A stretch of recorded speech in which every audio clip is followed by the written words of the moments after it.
纷纷热爱红酒，有着绝对的味觉。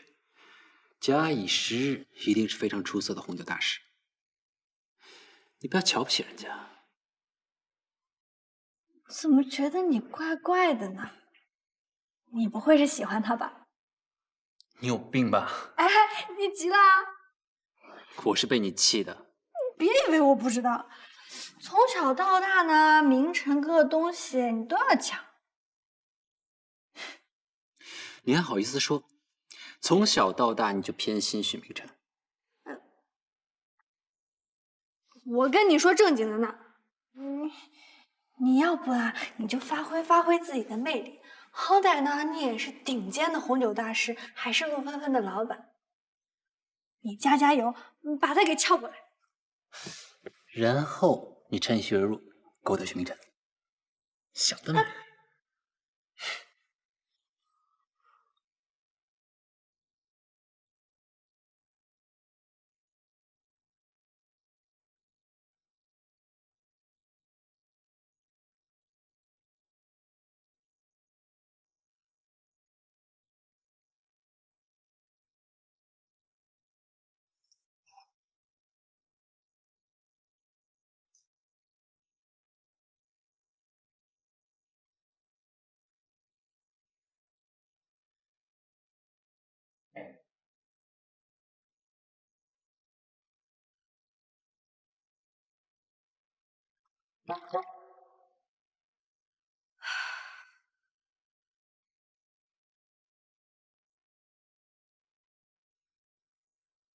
啊，怎么跟电影里演的不一样啊？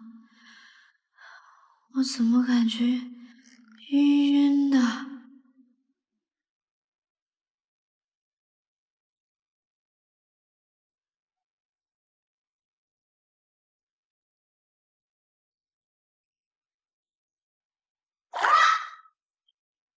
怎么了？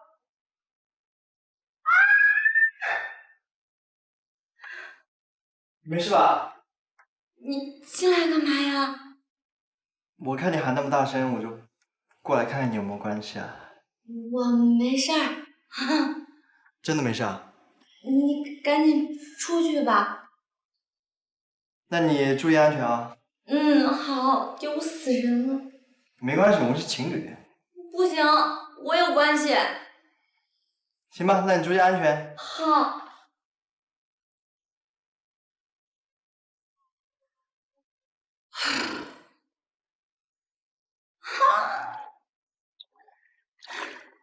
你已经住进去了？哎呀，恭喜你啊，人生走向的新正途了。我跟你说，我刚才可丢人了，我。哎呀，没事儿，小情趣，插曲啊。哎，你赶紧起来收拾一下。这么重要的时刻，你一定要美，必须得全妆，快点。好。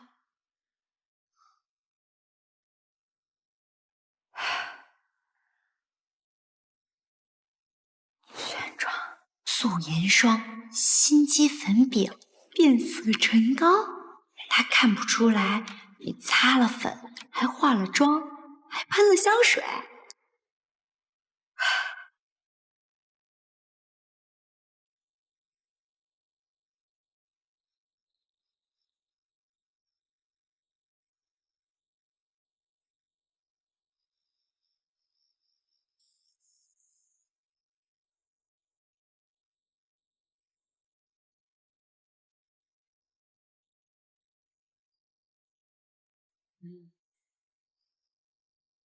我是不是太隆重了？不会啊，特别漂亮。过来吧。这么多好吃的。对，我今天想录一首，也是欢迎你入住。坐吧。你快尝尝，我做的怎么样？好。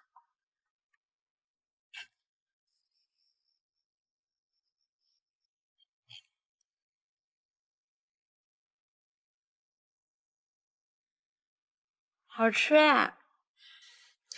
你喜欢就好。你要是喜欢的话，我以后每天都给你做。好啊。那咱们俩就算是正式的开始同居啦。请多关照，罗菲菲。好说好说。没想到你还挺靠谱的，我们果然住一起了。那当然了。怎么没电了？啊？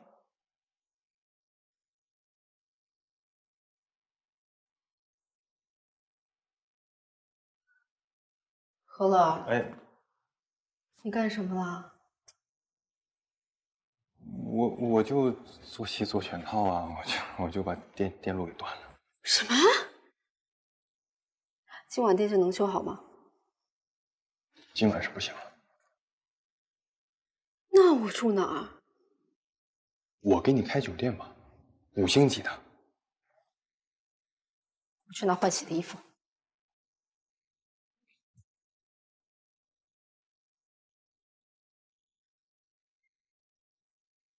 哎，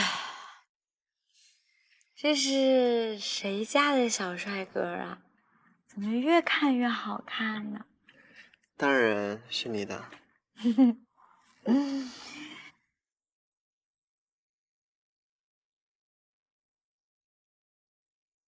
我告诉你一个秘密，我在第一次见到你的时候，我就觉得，哇，怎么这么帅啊？然后呢，你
晴安姐，娜娜，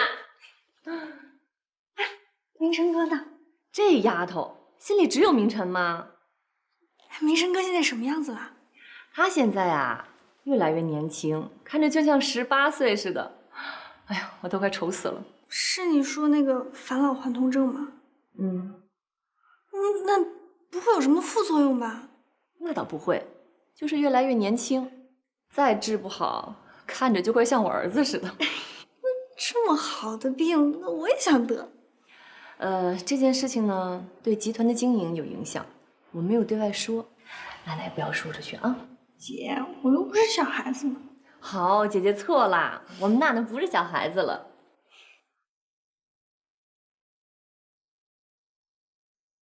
他会喜欢这个吗？放心吧，他会喜欢的。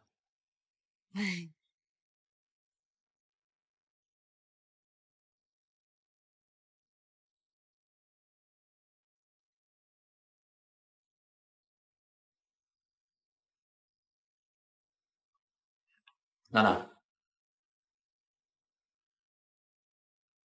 你怎么来了？情人姐，我叫飞利浦来的，你就看在我的面子上，大家坐下来好好吃顿饭吧。快坐，天然哥。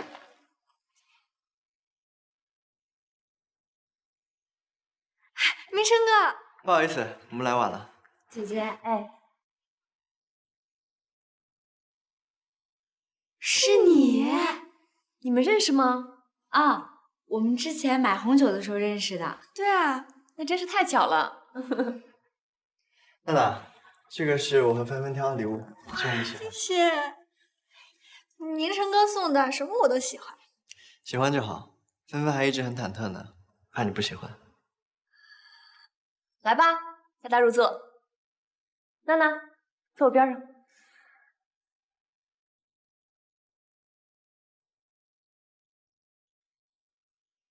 明琛哥，你送我的什么呀？你打开看看就知道了。天哪，你怎么知道我喜欢这个呀？我太开心了！你小时候告诉过我啊。你居然记得呀？我们从小一起长大，你就像我妹妹一样，我自然记得。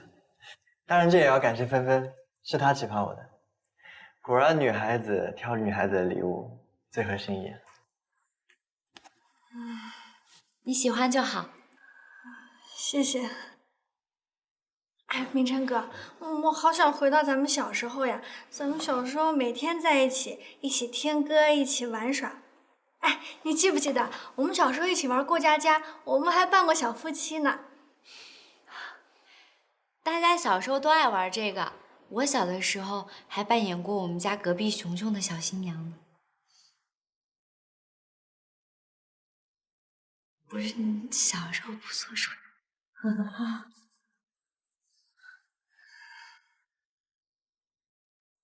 我们娜娜漂亮，人又好，以后谁要是娶到我们娜娜，真是几辈子修来的福气。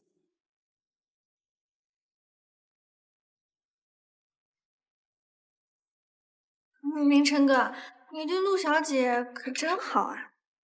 等你以后找到男朋友啊，他也会对你很好的。哎，陆小姐，听说你以前是做红酒超市促销员的，怪不得上次那么会挑红酒呢。举手之劳。芬芬啊，现在是我们酒店侍酒师，她对红酒很有研究的。你以后要是想买红酒，找她就行了。不用麻烦了，飞利浦可以帮我的。芬芬的眼光可以信任，她做我的助理很好。哦，对呀，飞利浦，你每天跟陆小姐朝夕相处，又爱好相似的，肯定有很多共同话题吧？生活里也有很多火花吧？啊，飞利浦呢是我的偶像，我很崇拜他的。哦，是粉丝跟偶像的关系啊？那巧了，明琛哥也是我从小的偶像。那这么说，我的确是有点危机意识，要好好表现了。芬芬最近表现就很好。天然，芬芬是你大哥的女朋友，也就是你的大嫂。麻烦把话说清楚，芬芬现在是我的助理。许天然，大家快吃饭吧，菜都凉了，快吃快吃。啊，姐，那个，我敬你一杯。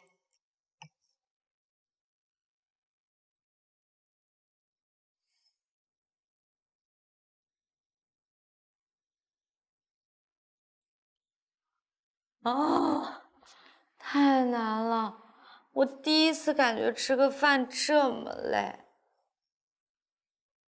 都叫你放轻松了。我怎么放轻松呀？人家丁小姐这么大俩眼珠子，全程都盯在你身上，我感觉她好喜欢你哦。可是我只喜欢你啊。哎呀，娜娜她很单纯的，你不用担心。我知道啊，我之前跟他相处，他都很大方的。但是自从他知道我是你女朋友之后，就变了。果然你就是个红颜祸水。快去洗洗睡吧。知道啦。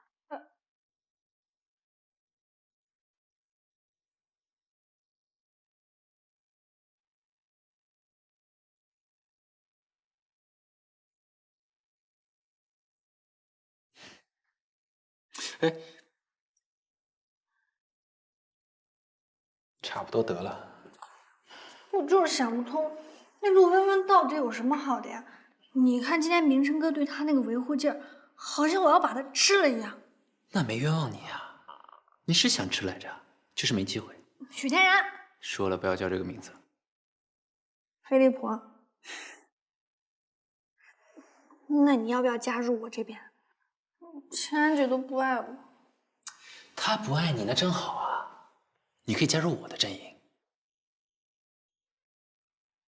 我到底要怎么办呀？反正我不能放弃明成哥。世界上呢，没有挖不到的墙角，只有不努力的花匠。你说的对，加油！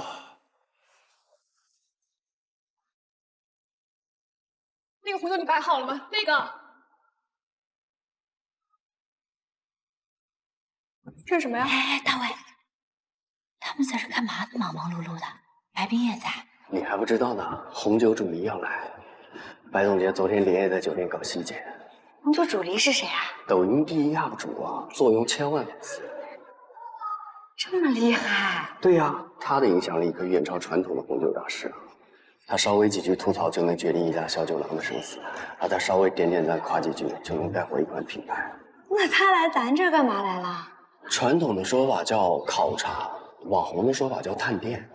白总监是他的忠粉，他要来咱们酒店的时候，白总监第一时间就知道。可敬了。你们在这干嘛呢？总监忙成这样，你们在这看景呢？还不如你们当总监啊！不好意思，白总监。都给我精神点啊！这次探店要是毁在你们谁手里，一个也别想跑。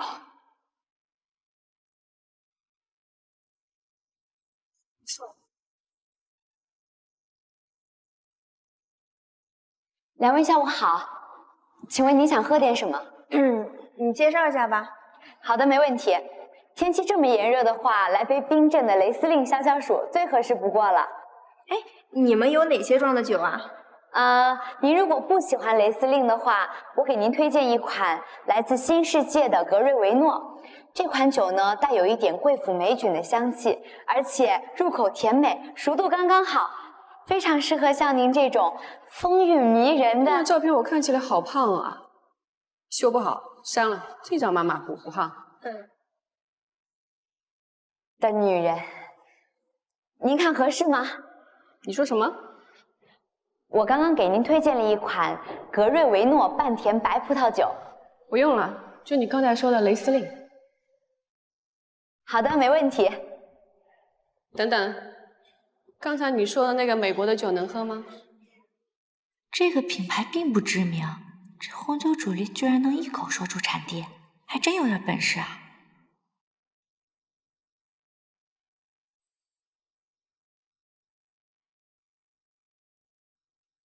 他点了雷司令。雷司令，这么简单啊？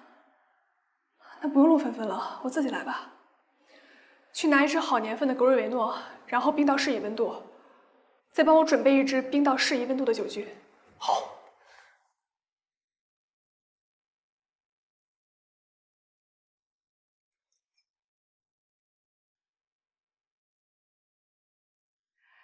你们呐，都是托了莉莉子的福才能看到我出手，一般人我还不伺候呢。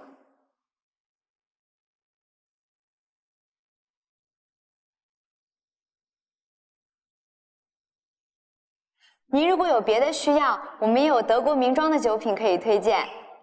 不用了，就那款风韵迷人的。好的，没问题。我不想喝太甜的。您放心，我肯定给您冰到最适应的口感。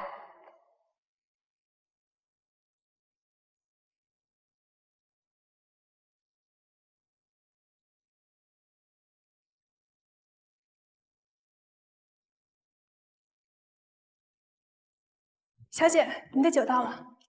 刚才那女孩呢？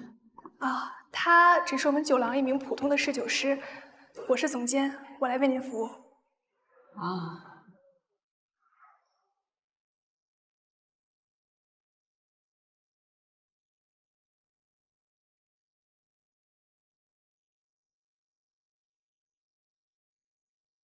酒还行吗？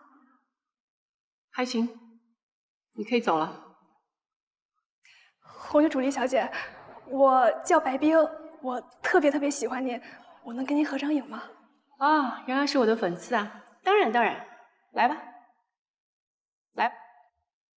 白总监这次为咱们酒店争了光，老板估计要给他升职加薪了。他跟白总监关系这么好，肯定会给咱们酒店5星好评的啊！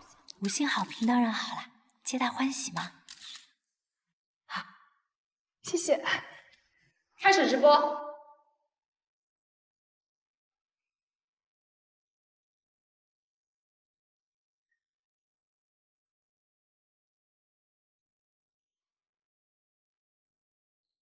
今天探的店呢，就是名声在外的安达酒店行政酒廊。莉莉子在来之前呢，心情是非常之期待的。但是各位宝宝，店大欺客这句老话呢，竟然发生在莉莉子身上了。大家看到了，环境真的是非常的高端大气上档次，不会是5星级酒店的酒廊。但是酒品真的是让莉莉子非常之失望。莉莉子，如果打分的话，你打几分？0分，完全不推荐。为什么？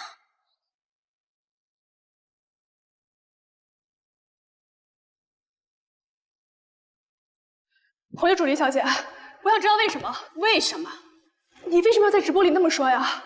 为什么要给我们差评啊？就是酒有问题。什么问题啊？你算老几？我为什么要回答你？酒有问题。众所周知，我们酒廊从来都是从最好的酒庄引进最好批次的红酒，从来没有人质疑过我们的。怎么到了您这就不一样了？您该不会是想你自己酒有问题，不反省节的还怪我？我想讹人，我的粉丝是假的喽？就你今天这态度，我差评是给定了。姐，我们下一站是望界南山民宿体验店，他们有自己的酒庄。收拾东西。哎。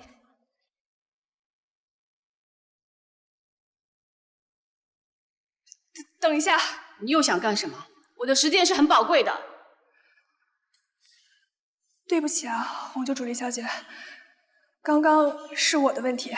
只要您能把差评取消，我可以向酒店申请一笔公关费，价格保证您满意。疯了吧你？你真以为我要讹你们？你是在侮辱我的职业素养。你以为我红酒主理是凭什么走到今天的？凭颜值？我告诉你，我们给的每一个差评都是有理由的。我们理解照片虽然是 P 的，但评价可都是真的。你闭嘴！今天这个梁子算是跟你结下了，你等着，我会一直黑你们酒店。今天我就不走了。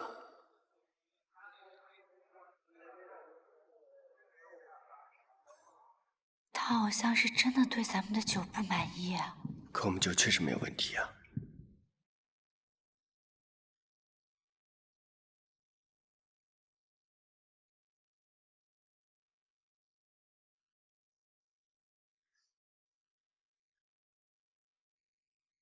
徐总，你好，我是安达集团的常务副总徐松。红酒主理小姐是吗？可以借一步说话吗？有什么话就在这儿说吧。小姐，这件事情是我主要负责的，我一定会好好处理的。是吗？我怎么看到的不是你说的这个样子？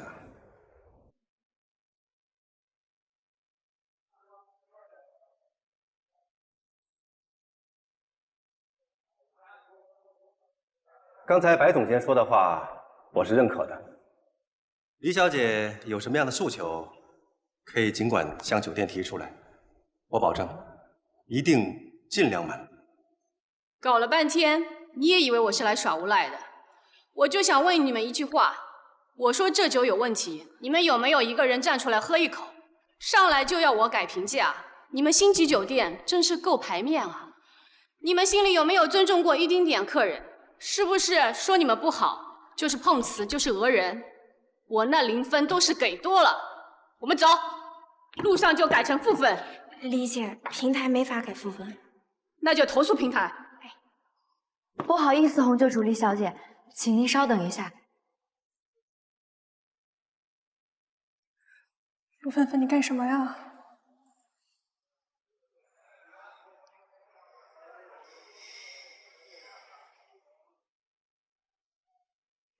这酒里面确实有些杂味。陆芬芬，你想出风头也得挑准时机啊，别给我吃里扒外。你说这酒里有杂味，你能说的再明确一点吗？什么杂味？你能想办法查出来问题到底出在哪儿吗？徐总，我可以试试。现在出来找人唱白脸，晚了。不好意思，红酒主李小姐，我们这个酒里面确实有杂味，我们向您道歉。但是如果我们可以找出这酒里面杂味的原因，您可以改掉对我们酒廊的差评吗？别说几句软话你就糊弄过去，你先说说这里面是什么味道，再说原因。现在我还不能完全确定，但应该主要是芹菜和鸡蛋壳的味道。陆芬芬，你别胡说八道啊！怎么可能啊？好，如果你能说出原因，我就改掉差评。真的啊？说到做到。不过我没有那么多时间，最多给你半小时。好。陆芬芬，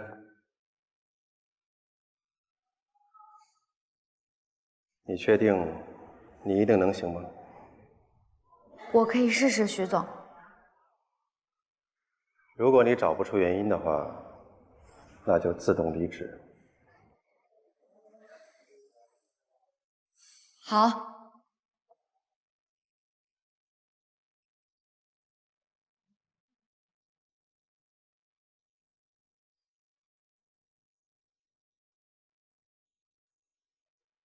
刚才倒的是这里面的酒吗？对啊。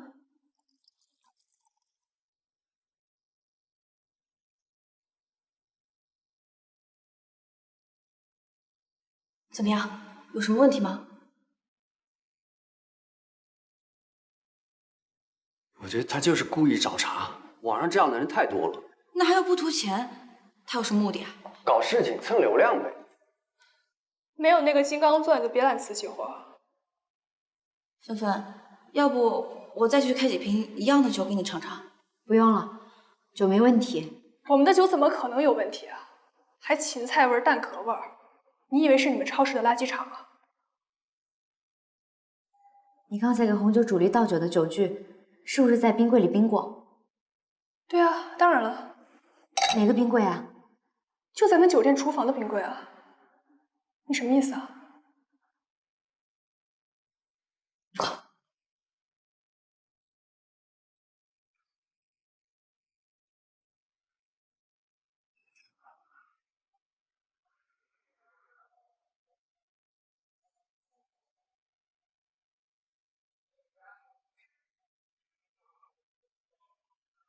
我知道了。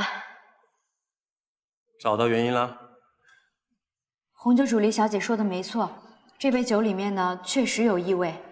刚开始的时候我也在想，是不是我们采购的那批酒出了问题？但是刚才我去准备区喝了同一瓶酒里面的酒，发现并没有异味，说明酒本身并没有问题。问题应该是出现在倒酒的环节上。陆芬芬，你想甩锅是吧？真有你的呀！你先别说话，让他接着说。在夏天呢，我们为了保证冰镇葡萄酒的口感，通常会把酒具一起放进冰柜里。非常不凑巧的是，我有一位同事，他将吃剩的食物放到了冰柜里，他很快就拿出来了，但是味道还是残留在了酒具上，然后被酒给吸收了。抱歉啊，我真的只是放了一下下就立刻拿出来了，我不知道会有这么大的影响啊。原来是你在搞鬼啊！真的对不起啊，白总监。非常抱歉，红酒主李小姐。我同事他真的不是故意的，而且这个异味其实非常微弱，一般人喝不出来的。只是没想到这么细微的干扰都能被您察觉到。没错，只要我喝过的酒就不会忘记。既然现在问题找到了，您能不能改掉对我们酒廊的差评？当然，先出个公告说我会重录这期。好的。我不仅会改掉差评，还要好好的表扬一下这位侍酒师小姐。要是没有你，这一帮傻子还以为我在讹人呢。不过我觉得好奇怪，你们安达酒店有这样的人才，居然只是一个小小的侍酒师，那种庸才却是你们行政酒廊的总监。5星级酒店的规矩，确实我们不懂啊。李小姐说的没错，陆芬芬的确是我们酒店的人才。我们之所以让陆芬芬做侍酒师，就是想要锻炼和考验一下她。现在陆芬芬证明了自己的能力，我宣布，从现在起，陆芬芬正式升职为酒店行政酒廊总监，跟白总监一起管理行政酒廊。那咱们就有2个总监了。徐总，这合适吗？我看好你啊。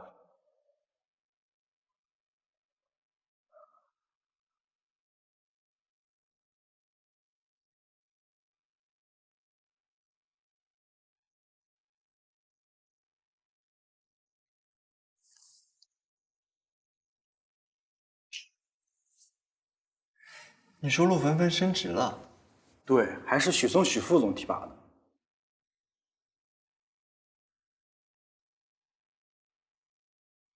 知道了，你先去忙吧。好。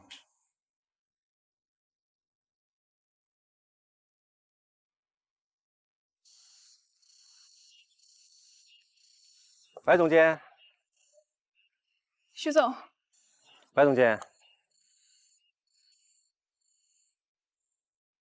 看来白总监还是心有不甘呢。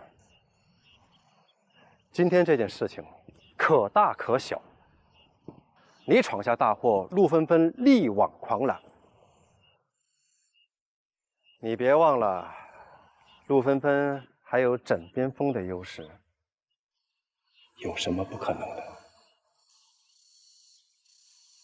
我其实有一个疑惑，照道理说，像今天这么重要的时刻，那个叫大卫的，怎么就那么巧的犯这种低级失误，把剩下的饭菜放进了冰柜里呢？您是怀疑他跟陆芬芬合谋？不知道，反正处处都透着怪异。那现在结果是什么？陆芬芬上去了，你颜面扫地。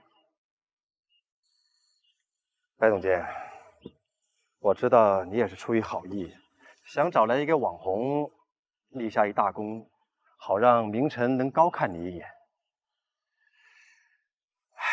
可惜呀，我饶不了他们的。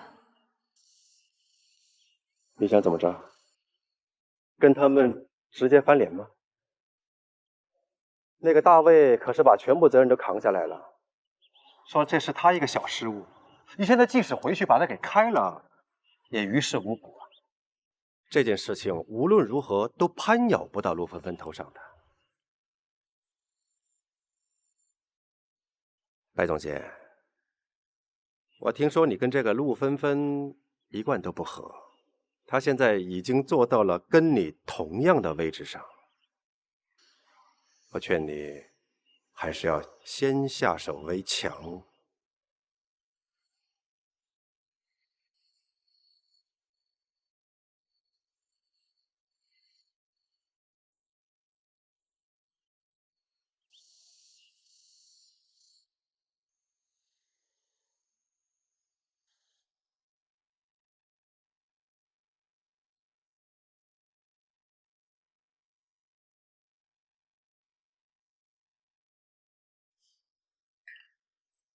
这个好。我也觉得这个好。这个呢，赤霞珠、品丽珠、梅洛混酿的比例非常完美，而且熟化时间应该超过了20个月，口感层次清晰，单宁细腻，果味丰富，应该是大众都会喜欢的味道。说的不错，可是我还是不太满意。作为红酒大师的新酒来说，总感觉缺少些什么，不够突出。你这么快就要启动新酒啦？我想邀请你加入，愿意吗？你好歹也是我的徒弟，自从去了安达集团，在我这边3天打鱼2天晒网，没良心的东西，白栽培你了。现在是给你一个回报施恩的机会，愿意吗？不是，我是最近过得怎么样？挺好的。我听说你升职了，这你都知道？看来许明琛、许欣然对你还不错哦。那你那边是不是更忙了？以后更顾不上我这边了。不敢，我会好好考虑的。那我等你答复。好的，师傅。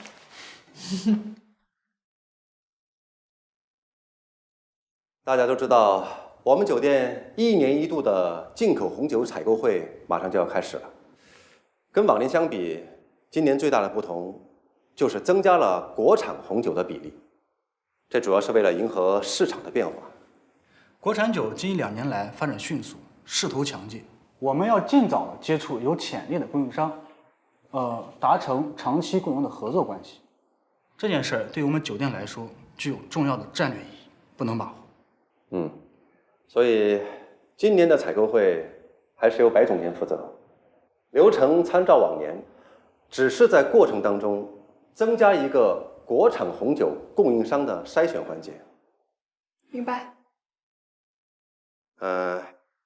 大家都知道，咱们行政酒廊又多了一位陆总监，所以安秘书过来跟我商量，决定今年的采购会就由白总监和陆总监2位共同负责。白总监依旧负责进口红酒的采购，流程跟往年一样。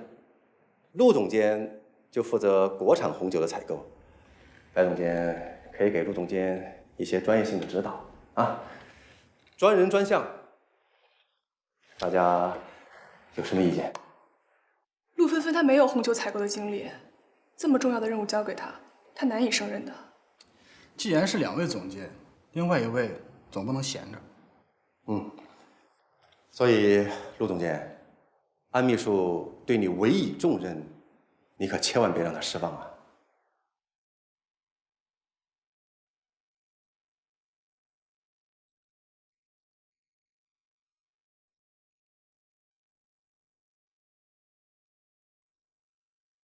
安秘书果然偏心陆芬芬啊。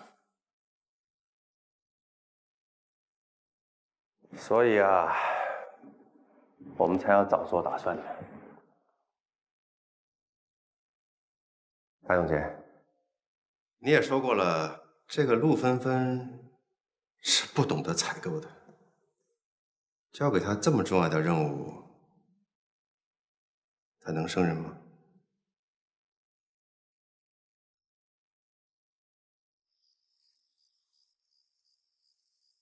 我到家了。你跟他住在一起了，你们发展的够快的。这2天谢谢你啊，师傅。联合出新酒的事情，预计什么时候给我答复？我还不知道呢。这次的新酒呢，会是一个系列，而你会负责其中的一款。真的？我来负责吗？你还可以为它命名。那我可以自由发挥？当然。行，那我一定尽快给你答复，师傅。时间也不早了，你也赶紧回去吧，我先走了。我看着你进去。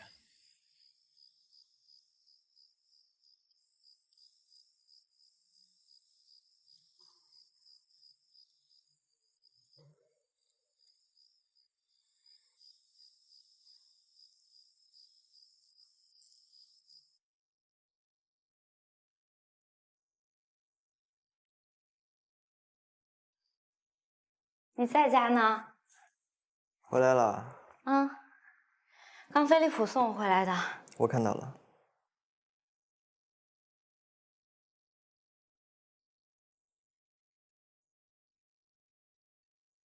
吃素啦？飞利浦是你弟弟，我当然知道他是我弟弟，可是他我最喜欢你了，你还在担心什么呢？这么晚了，我能不担心吗？我知道，我这段时间工作太忙嘛，没有太顾及到你。你最好了，你知道我全世界最喜欢你了。再说飞利浦，他是我师傅，而且我就把飞利浦当做弟弟。什么？我把飞利浦当做弟弟呀。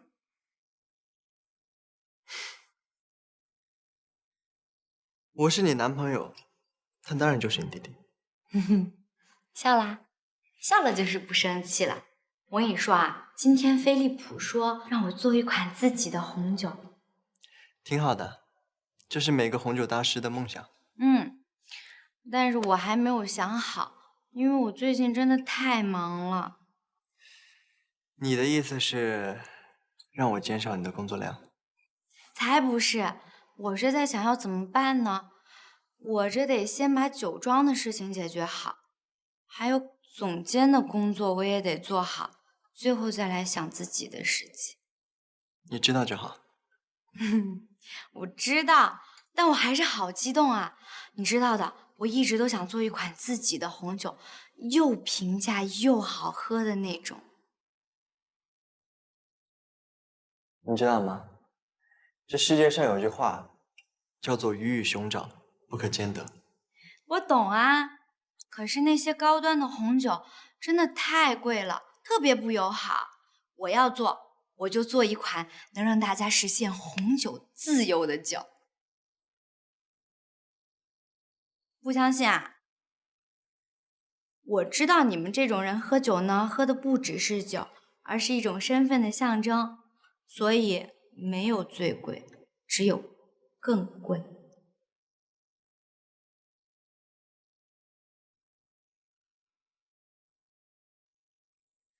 我以前跟你说过，我的父亲也是白手起家，他以前想做的也是平价红酒。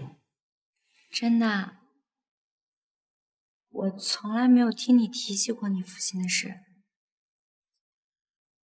我很想他，如果当年没有出意外，我和天然的命运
睡醒了。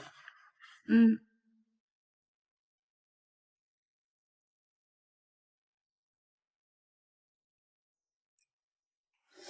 听说你要启动新酒啊？小动作而已，怎么，都传到你这儿了？你是什么身份呐？一举一动都人人关注。那你是想试试？我想跟你合作。可是我已经有合伙人了。谁啊？陆芬芬。行吧，但是呢，你需要不止一个合伙人。陆芬芬可以负责红酒的研发，包括品控方面。但是我呢，了解整个红酒产业链的整个过程，甚至我可以出资。娜娜，何必呢？什么意思啊？你根本不喜欢红酒。对于红酒，你撑死了就是偶尔喝一喝。可是最关键的，许明晨的心思根本不在你身上。只要我努力，明晨哥哥会喜欢我的。爱情是强求不来的。我就要。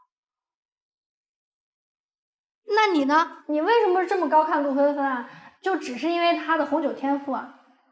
你们一个两个为什么都被陆芬芬迷成那个样子？她到底有什么好的？怎么我一回国，你们都变了？我知道了。从小到大，明晨哥哥有的东西你都要抢。飞利浦，你真可怜。丁娜娜，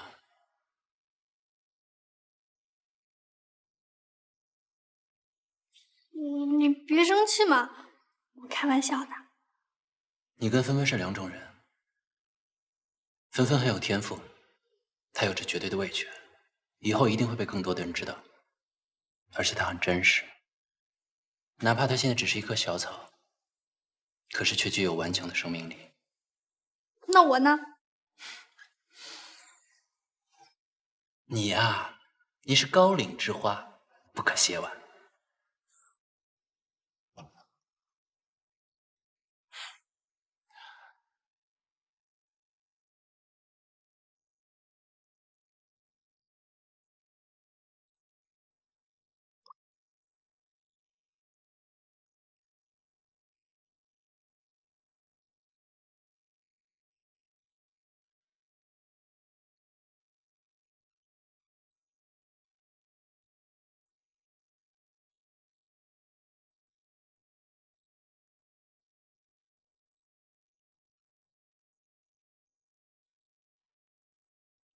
这次的采购酒会，我们跟往年还是一样，定在8月中旬举行。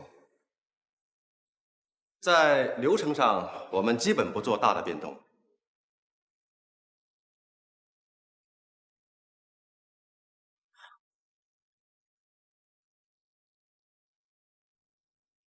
与会的供货商和邀请的嘉宾还是那些老朋友，有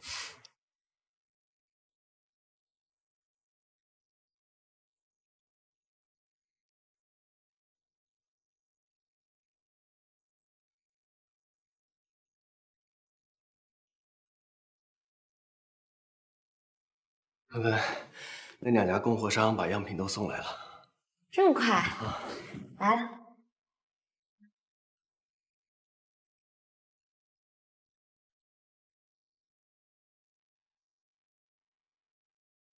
总裁，有什么问题吗？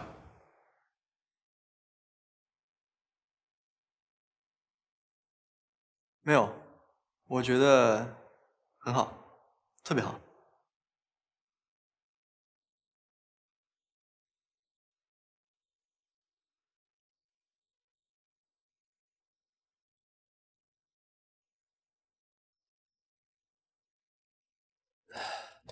都在这儿了。除了那2家供货商，我又另外找了3家来出样。行，虽然说是抽样，但是一会儿最好每一项都抽查一下。好。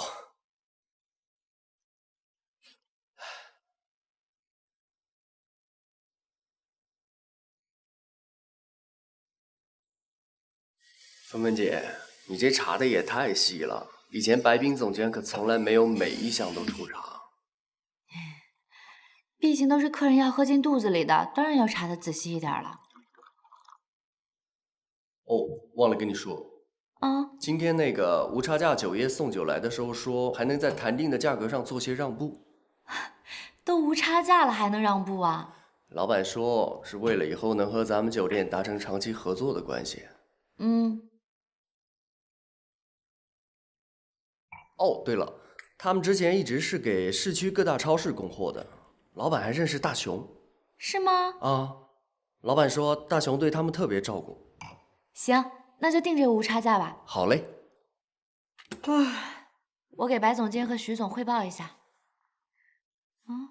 我手机呢？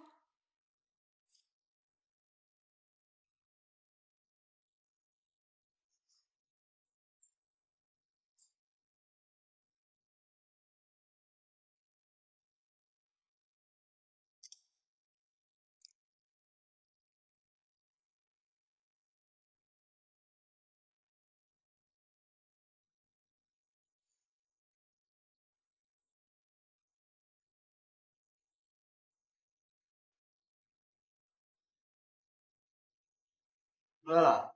过来坐，我刚好做了牛排。正好，我还带了瓶好酒。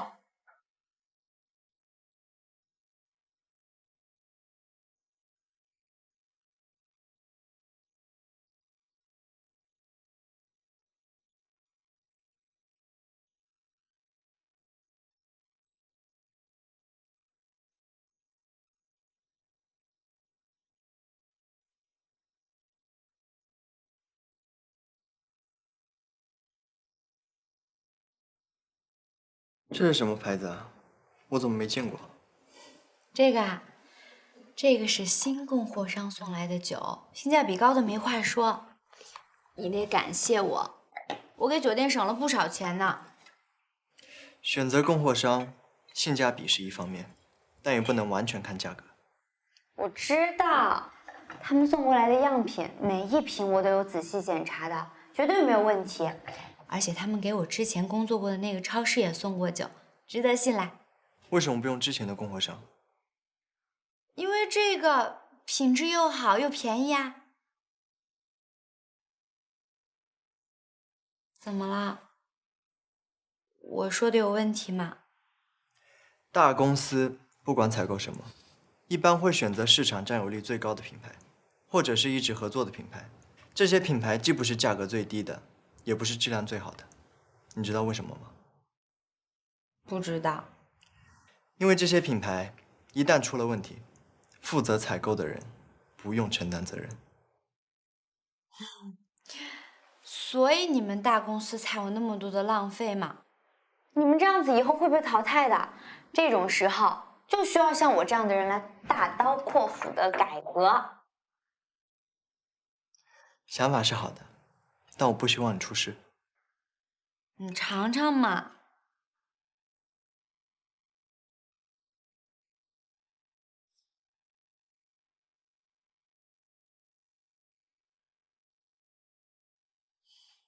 怎么样？相信我的判断了吧？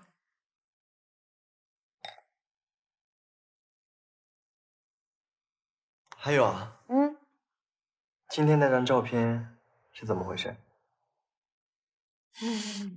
那个就是我早上照的呀，是不是还挺好的？哪里好了？那么黄暴，还有谁知道？我没给别人看，连乔伊我都没给。你还敢给乔伊看？这种照片你可给我藏好了啊，不许让外人知道。你说照片呀？你放心吧。不是照片，是黄暴这件事。好，我知道了。今年的红酒采购非常圆满，大家辛苦了。我在这里要特别提出来，刚刚上任的陆总监虽然是第一次负责酒品的采购，但是他做得非常好，不但为酒店节约了成本，同时还刷新了酒店的销售记录。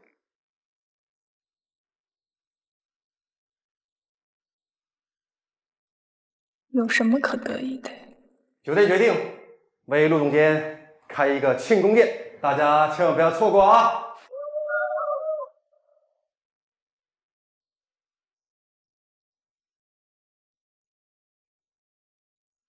这只是上周统计下来的投诉，过了这周应该会更多的。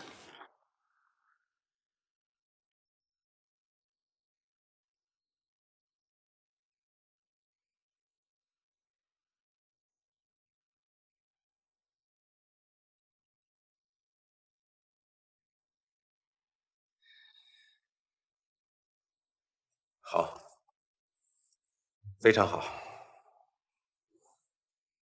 再等等，好饭不怕晚嘛。既然是惊喜，那我们就应该搞得再隆重一点。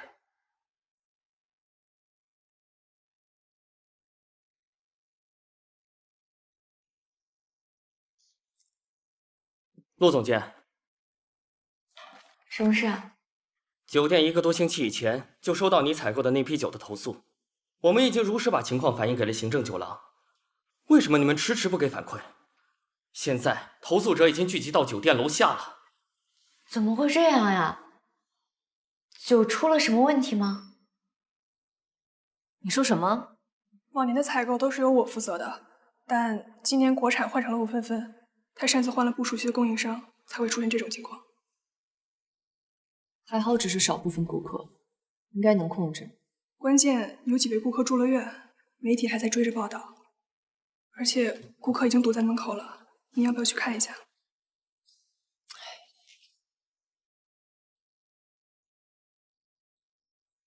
这么大的酒店，出了事儿没人管是吧？就是没人管吗？这出来管管这事儿。各位，董事长，董事长，我们进了4000瓶酒啊，现在全砸手里了，你们总得给个说法吧？是啊，徐总，最近有很多名顾客喝了你们的酒住院了，你们酒店会负责吗？有具体的赔偿计划吗？这么大个酒店，竟然还敢卖假酒，这也太黑了吧！这次的假酒事件是安达酒店和许氏集团经营10几年以来从未有过的丑闻。我仅代表酒店的所有同仁向诸位表示诚挚的歉意，对不住大家了。那也得给个说法，对不对啊？对啊，就是就是。不过诸位请放心，安达是一个负责任的酒店，我们一直都是将消费者的利益和食品安全放在第一位的。我们现在会马上成立调查小组。另外，现在进行统计，所有喝了我们假酒引起身体不适的，先行赔偿。好的，我马上安排。再有，这还差不多。所有卖出去的酒批次全部召回，尽量减少下游客户的损失。好，诸位放心吧，我们一定会解决的。哎，我看这个办法可以，我觉得挺好。对不起，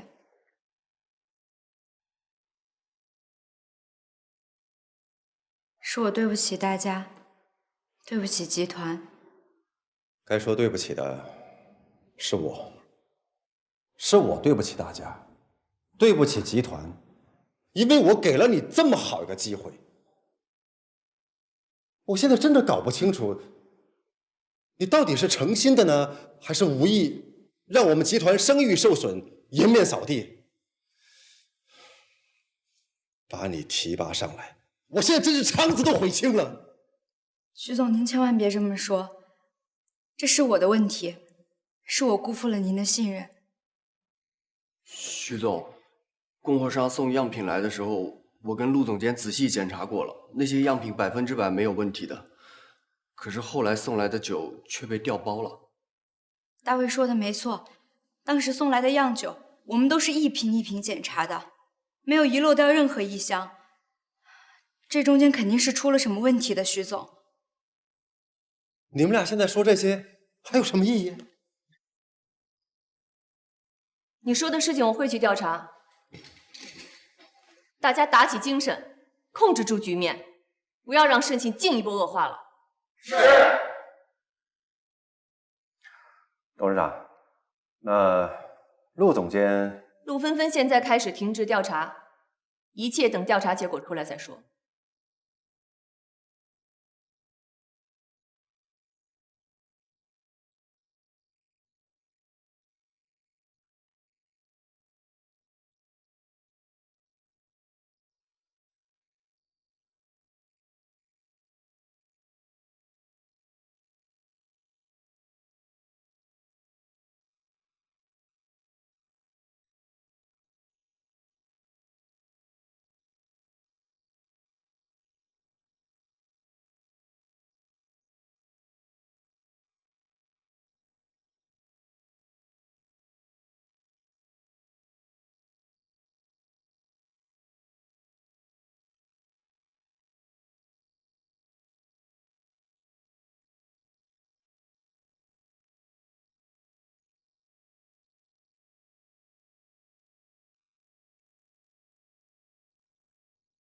怎么还赖在这儿啊？等下班啊？事情还没有调查清楚，你凭什么让我走啊？董事长当着那么多人的面让你滚，我都替你丢人啊！收拾收拾，赶紧走吧，我等着锁门呢。